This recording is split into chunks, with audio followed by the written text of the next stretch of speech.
5 வயசு குழந்தை எனக்கு ஓட்டு போட சொல்லி எனக்கு துன்பப்படுத்துறான், கஷ்டப்படுத்துறான், மென்டல் டார்ச்சர் பண்றான்னு போலீஸ்ல போய் நீ கம்ப்ளைண்ட் குடுக்குற. ஒரு சின்ன பையன் கேட்கறான், 12 வயசு பையன். எல்லாம் கம்ப்ளைண்ட் குடுக்குறாரு இவரு. சரி, உண்மையிலேயே நடுத்தெருவுல நின்னு ரோட்ல காசு குடுத்துக்கிறானுங்க சார் 2 பேரும்.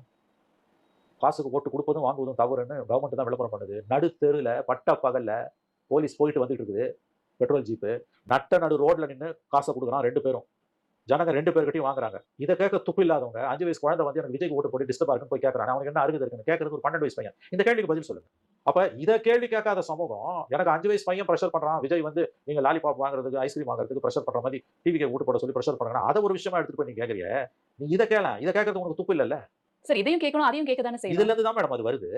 அது எதுலருந்து வருதுன்ற நீங்க புரிஞ்சுக்கோங்க. இது இந்த மாதிரியான ஒரு பினாமினா எக்ஸிஸ்டிங் பிளேயர்ஸ்க்கு எதிரா ஒருத்தன் வரவே முடியாது. ஏன் வரான்னா, அந்த அளவுக்கு இங்க புரையோடி போயிருக்கு. விஷமா போயிருக்குது இன்னைக்கு. புழுத்து நெளியுது உங்க சிஸ்டம். சீழ் ஒழுகுது. வெடிச்சு சிதற போகுது. இன்ஃபாக்ட் விஜய் மாதிரி இருக்கவங்க ஒரு விதத்துல ஷாக் அப்சர்வர்ஸ். இந்த இந்த அவுட்லெட் கூட இல்லன்னா, அது பெருசா போய் வெடிக்க போகுது.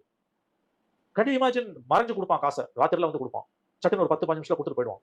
போட்டி போட்டுட்டு வாங்குறான் 2 பேர்ட்டயும். இவன் ரூ. 5000 அவன் ரூ. 6000. 2 பேர்ட்டயும் காசு வாங்குறான். அப்ப எங்கேயோ ஒரு இடத்துல இது டிஸ்டர்ப் ஆகும்ல. ஆகுது.